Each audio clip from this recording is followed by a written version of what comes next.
Okay, February was a very good month of reading, and we're gonna jump right into the 9 books that I read. I am trying to read 100 books this year, so welcome or welcome back. If you're new here, I'm Vicky, I live in New York City. I read a lot of books, I also run a lot, and I'm trying to do both at the same time. I read 9 in February, which you would be thinking, oh, you're on track for your goal, but I only read 6 in January, so I'm actually 1 behind if I wanna hit 100 for the year, but that's March's problem, okay? I did read some really good books this month. I'm going to tell you whether or not I think you should read them. I'm going to give you my review. I will let you know if there's going to be spoilers, but we're just gonna jump right in. The first book that I read was on my Kindle. It was called She Said. It was actually a recommendation from a friend. She was like, hey, I think you'd really like this. And this was not a typical book that I would pick up. It was nonfiction. I'm trying to read more nonfiction this year. It was about the journalist that broke the story about Harvey Weinstein. I think that's how you say his name. And the sexual harassment cases that just like ignited the Me Too movement. And it was a very good read. It was like dense as you would expect, but I actually really enjoyed it. It told the story of like how the story came out to be, and also just like a little bit behind the scenes on like what needs to happen in order for a story to be legitimized for people to respond to it, and like why this specific case and story blew up the way that it did. I really enjoyed it. I gave it 4 stars. I would recommend it to, honestly, most people. Like I think most people would enjoy this book. The next one I also read on my Kindle, and I'm so sorry to all of the Lightlark lovers out here. I didn't like it. And actually, it's been 3 weeks since I've read it, and I couldn't really tell you the plot. Considering I don't remember the plot, I'm gonna read the description. Every 100 years, oh, I'm remembering now. The island of Lightlark appears to host the Centennial, a deadly game that only the rulers of the 6 realms are invited to play. The invitation is a summons called to embrace victory and ruin and blood. The Centennials offer the 6 rulers one final chance to break the curses that have plagued their realms for centuries. Each ruler has something to hide. Each realm's curse is uniquely wicked.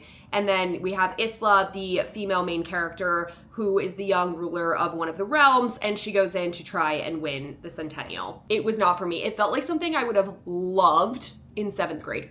The writing felt very middle school. I just really wanted to love it, and I couldn't. I felt like the end was just, this isn't even a spoiler, I just felt like the end was just a dump of information and trying to pack in as many twists as possible, and then being like, and that's that. I'm sorry, it just was not for me. Moving on. Oh, the lighting is gonna change because the sun is doing crazy things today. Oh, also, I gave Lightlark 3 stars. Like, it wasn't the worst book I've ever read, but I didn't love it, and I don't know if I would recommend it. That's kind of my rating system. Next up, whenever I have a like low scoring read, I'm like, oh gosh, this is gonna be a bad month of reading, but it turned right around because I finally read The Handmaid's Tale, and it fucked me up, honestly. I don't know how I didn't read this sooner. I gave it 5 stars. It was very harrowing. It was extremely powerful. The writing style was so different from anything that I had read previously. It kept me so engaged, and it was a little spooky because it was a little bit too close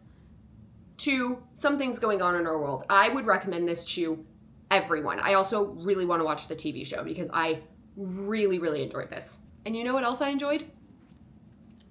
Oh my God. The hype around this book and this series is so real. I can't remember the last time outside of Onyx Storm and ACOTAR that I like deeply loved a series, a fantasy romance series this way specifically. This is The Serpent and the Wings of Night. I'm going to read you the description, and then I will tell you a little bit more about the series, my ratings, and my thoughts, because I did finish them all. There's also a novella. Imagine my face is a novella that's in between these 2 books.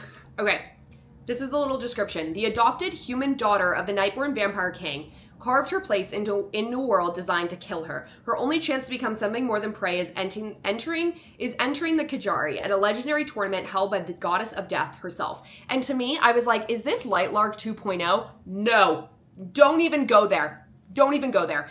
This was kind of giving if Hunger Games and Twilight had a baby, and I ate it up. I haven't read a story about a vampire in a while, and it did it for me. I was going feral over Rain. Oh my God, the male main character in this book is everything to me. I can't say much without spoiling because there's like kind of an arc that goes with it, but oh my God, the tension, the banter, the like slow burn, then enemies to lovers to enemies to what? You know what? Skip this section if you would like to not be spoiled. The enemies to lovers, and then the twist at the end of the first book where he betrays her and kills her father. Oh, my jaw was on the floor. It was an immediate 5 stars. And then in the second one, they're enemies, and then they turn back into lovers, and it was perfectly done, in my opinion. I was like, oh, we're gonna do this where it's like forced proximity, forced marriage. It was executed perfectly. I loved it so much. End of spoilers. Okay.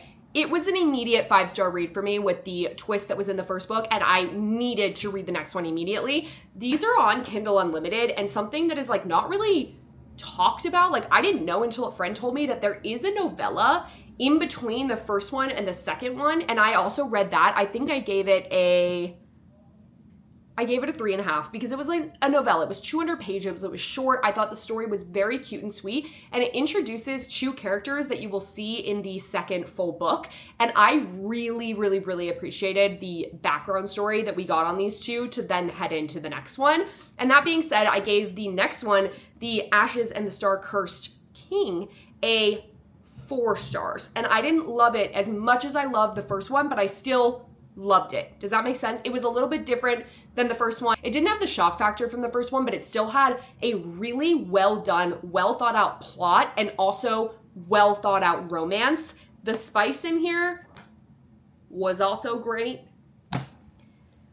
Let me just say, Carissa, sorry, I got a little excited there and then my camera just fell off. Let me just say, I have not read a Carissa Broadbent book before, and I will now be reading all of the rest of them. I have also heard that after 1, 1.5, and 2, there is an additional book in this series that is a separate storyline about a different character from these first 3 books, and I will be reading it. I just haven't gotten around to it. And she also has the Daughter of No World series that I'm very excited to read. So that really just turned my month around. Like getting a 5-star read 2 in a row.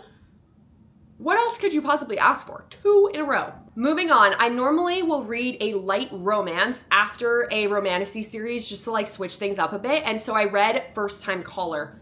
Everyone has been talking about this book. I actually bought it. Like that's how much I wanted to read it because everyone had been talking about it. I bought it on my Kindle and I gave it a 4 stars. I thought it was adorable. I wish that the male main character could exist in real life, as we typically do with these books about men that just will never live up to our expectations. This is about a woman who is chronically single and like doesn't really care for her love life, and her daughter from her first marriage calls into a radio station to Aiden Valentine, our main male character, and says, my mom needs help with dating. And then we all know what happens next. Woman meets Aiden. The slow burn burns. And I won't spoil it, but it was very, very, very cute. And I would highly recommend it. It was giving 90s rom-com. I actually think it would make a great, cute little movie. Continuing on with the romances. Kindle Unlimited find, Part of Your World. I have read Just for the Summer, and I've also read Yours Truly. I loved them both.